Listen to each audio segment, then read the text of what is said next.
Look. There's plenty of room here, and it's why we make room now for Outkick's NBA insider. You also read him and see him on Sports Illustrated. He is the great Chris Mannix, NBA insider, joining us here on Fox Sports Radio. Chris, Jonas and Brady in for Clay. We appreciate you hopping on. What's going on, guys? Just hanging out. We're trying to figure out whether or not the Lakers-Suns series is now over based on the split the Lakers get, but also Chris Paul's injury. What's your feeling and takeaway from that game or that series after last night? Well, I think the latter is the bigger issue. I think if Chris Paul is healthy going into Game 3, I believe, on Thursday, the Suns can still get back in this series. I don't think the Lakers are infallible, and I think Phoenix does enough things with their front court, the physicality with DeAndre Ayton. They've got enough shooters to get them back. But, I mean, Chris Paul is the ball game here. I mean, Cam Payne was brilliant last night, but you can't count on a guy that was basically playing in China last year to be your number one point guard in a series against the Lakers. It's just too much to ask for. So, the status of Chris Paul's shoulder, which clearly from moment one wasn't right, which is why you didn't see him on the floor for most of the second half of that game. If he's not, able to play 30-plus minutes in this game, Game 3, the Suns, I think, are done. So, Chris, I was going to actually argue the opposite, only that it's more about AD, because his performance last night, the way he played. LeBron calls him out after Game 1. He admittedly said, I've done this before, he responds. He did respond in a big way. What is the difference that you see when AD plays like that? I know there's a lot of talk, too, about him and Andre Drummond being on the court at the same time. AD doesn't play as well. What does it take, though, to get AD to play this way that could potentially lead him to another championship? Well, I mean, I think you can count on him to play that way more often than not. I mean, Game 1 was a disappointment, and AD has had injury problems all season long. But when he was healthy, he was an all-NBA type of player. I mean, the last year and a half, 2 years, he has really settled into his role playing opposite LeBron James. I mean, he thrives clearly more when he's playing the center position. Doesn't like to do it that often, but when you put him at the 5, I think he's better equipped to dominate the game offensively. So I didn't, after Game 1, I wasn't looking around going, oh boy, is Anthony Davis going to bounce back? He's just too good. He's been doing this too often to let DeAndre Ayton get the best of him in back-to-back games. I do think, again, the key is going to be playing him more minutes at the 5. Drummond can start the game at the 5 and be that physical presence early against that Ayton. But as the game kind of progresses, you've got to put Davis at that center spot and play a little bit smaller, because that is clearly the Lakers' best offensive lineup. He is Chris Mannix, Outkick's NBA insider. You also see him on Sports Illustrated. You can get him on Twitter at Chris Mannix. Joining us here on Fox Sports Radio, Jonas Knox Brady Quinn in for Clay Travis here on FSR. The other team in LA, or it's at SI Chris Mannix, by the way, on Twitter, at SI Chris Mannix. The other team in LA, the Clippers, now find themselves down 2-0. I believe they've lost their last 5 playoff games, going all the way back to the bubble last year. They don't have an answer for Luka. What is happening with the Clippers now that we see them in the postseason having to go on the road down 2-0 to Dallas? The series is over. I mean, that was the ball game last night for the Clippers. That was the series. Like the fourth quarter, down I think 9 points. They had to dig deep and they didn't.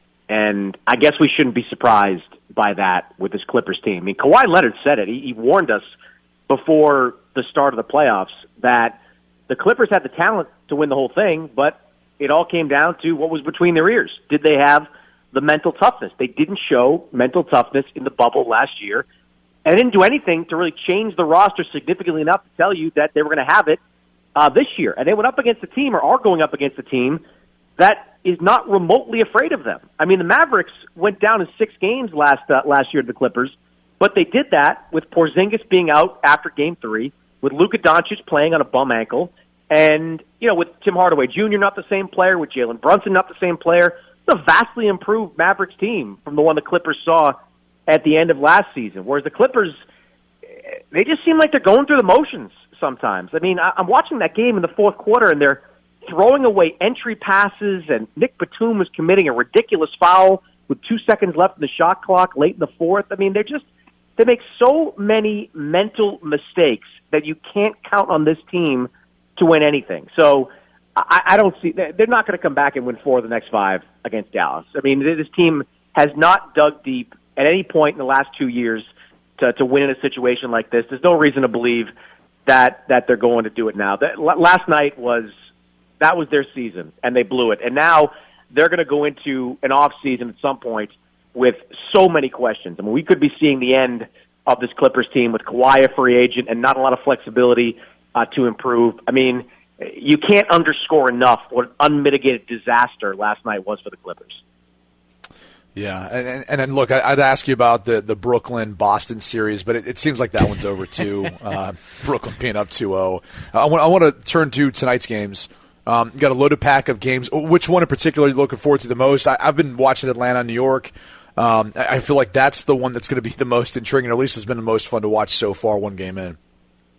Yeah, Atlanta, New York is interesting to me.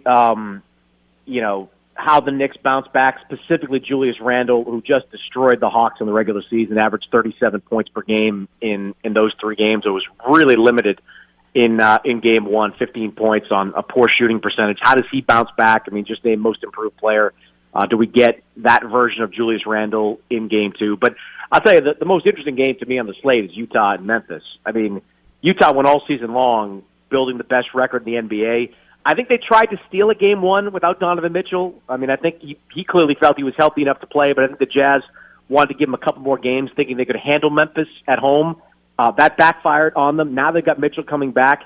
He's going up against an all-world defender, a guy that was second-team all-defense on my ballot, Dylan Brooks, who has had a phenomenal stretch in the play-in games and in game 1 against the Jazz. I mean, this is, not to get too hyperbolic again, but this is kind of the Jazz season here. I mean, they've done and made amazing strides from where they were at this time last year. Dysfunctional.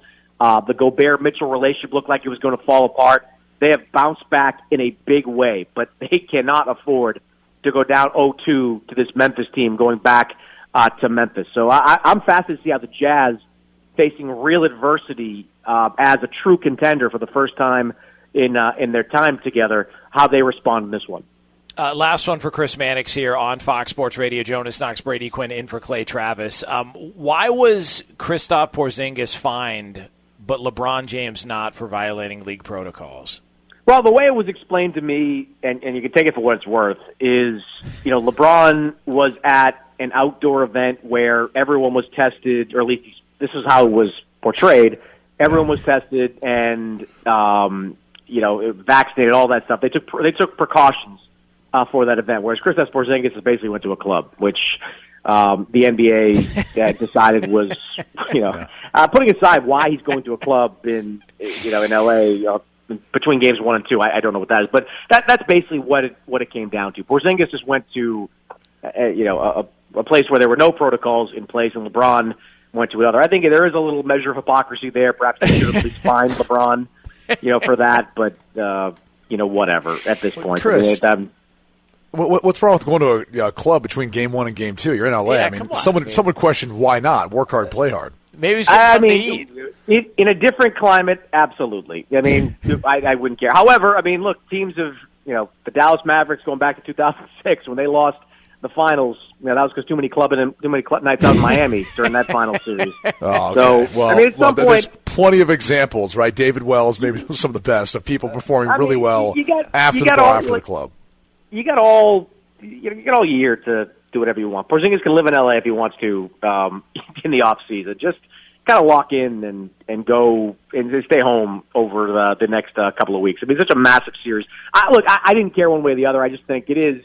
The NBA knew that this type of stuff was coming. Like, if you're going to fine Porzingis, well, why not LeBron? I care less because it was a fine. Like, whatever. Porzingis is a max player. I think $50,000 to him doesn't really mean a heck of a lot.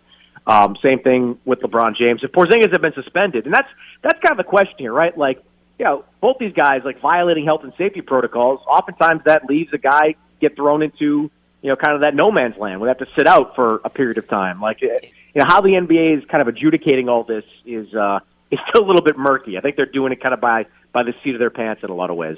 All right, Chris Mannix, last one, I swear to God, before we let you go, be honest. In covering the NBA, all the years you've covered it, have you ever been giving an interview or talking with a player at a practice before a game or whatever and smelled booze on his breath? All right, just be honest. You could clearly tell the guy was out bending the elbow the night before.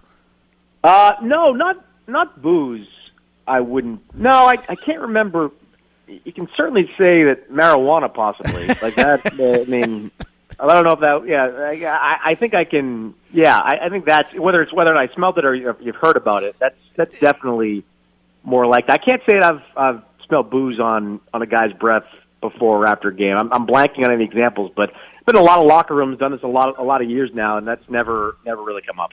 Well, listen, that's also the advantage to the mask. Nobody knows anything now, so it's that's true. really good for them. That is true. All right.